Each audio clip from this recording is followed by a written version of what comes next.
নমস্কার বন্ধুরা, প্রদীপাস কিচেনে আবারও আপনাদের সকলকে স্বাগত। আজকে নিয়ে এসেছি শীতের মরশুমের ঝাল ঝাল মাশরুম কারি রেসিপি। তো চলুন শুরু করি। প্রথমেই আলুটাকে ছুলে নিয়ে ডুমো ডুমো করে কেটে নেব। আমি এখানে 2টো আলু নিয়েছি, আপনারা নিজেদের পছন্দ মতো নেবেন। তারপর মাশরুমগুলিকে 4 ভাগ করে কেটে নেব। আপনারা চাইলে 2 ভাগও করতে পারেন। অফ ক্যামেরায় আমি টমেটোটাকেও কেটে নিয়েছি। এবার আমি এখানে কিছু মশলা রেডি করে নিলাম। এখানে আছে গোটা জিরে, 1টি তেজপাতা, 2টো শুকনো লঙ্কা, আদা বাটা, কাঁচা লঙ্কা বাটা, রসুন বাটা, পেঁয়াজ কুচি, জিরে গুঁড়ো, ধনে গুঁড়ো, লঙ্কা গুঁড়ো, হলুদ ও লবণ এবং টমেটো। এবার আমি গ্যাসে একটি সসপ্যান বসিয়ে তাতে জল গরম করে নিলাম। তার মধ্যে আগে থেকে ধুয়ে কেটে রাখা মাশরুমগুলিকেও একটু নুন দিয়ে ভাপিয়ে নেব। তারপর গ্যাসে প্যান বসিয়ে তাতে 3 টেবিল চামচ তেল দিয়ে তাতে কেটে রাখা আলুগুলিকে দিয়ে হলুদ লবণ দিয়ে ভেজে নেব। তারপর তাতে ঢাকা দিয়ে দেব আলুগুলো ভালোভাবে সেদ্ধ হওয়ার জন্য। কিছুক্ষণ পর ঢাকাটা খুলে আলুগুলিকে নাড়াচাড়া দিয়ে আলুগুলো সেদ্ধ হয়েছে কিনা তা দেখব।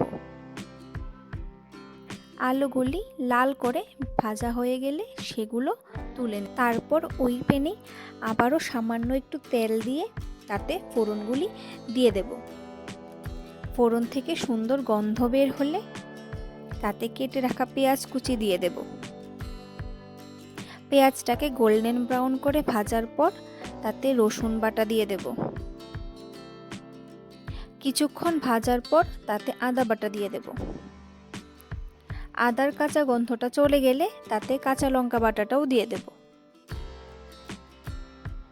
বাটা মশলাগুলি ভালোভাবে ভাজা হয়ে গেলে তাতে ধনে জিরে গুঁড়ো, লঙ্কা গুঁড়ো, হলুদ ও লবণ দিয়ে দেব।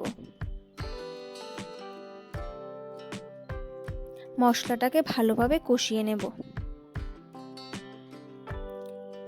মশলা থেকে তেল ছাড়লে তাতে টমেটো কুচিগুলি দিয়ে দেব। তারপর মশলার সাথে টমেটো কুচিগুলি ভালোভাবে মিশিয়ে নেব। তারপর ঢাকাটা দিয়ে দেব যাতে টমেটোগুলি গলে যায়। তারপর ঢাকাটাকে তুলে আবার কিছুক্ষণ মশলাটাকে কষিয়ে তাতে ভেজে রাখা আলুগুলোকেও দিয়ে দেব। তারপর মশলার সাথে আলুটাকে ভালোভাবে কষিয়ে নিয়ে তাতে মাশরুমগুলিও দিয়ে দেব। মাশরুমগুলি সব কিছুর সাথে মিশিয়ে গ্যাসের ফ্লেমটা লো টু মিডিয়াম হিটে রেখে ঢাকা দিয়ে দেব 5 মিনিটের জন্য।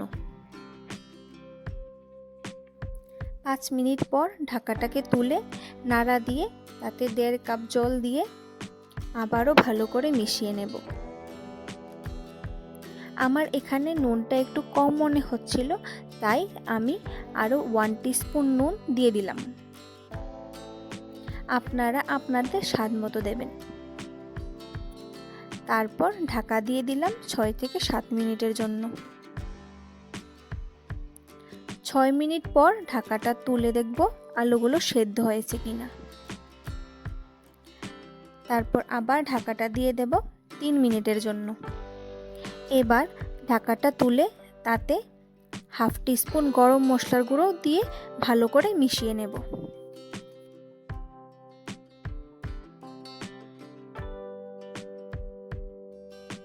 নামানোর আগে একটু চিনি দিয়ে ভালোভাবে মিশিয়ে নেব।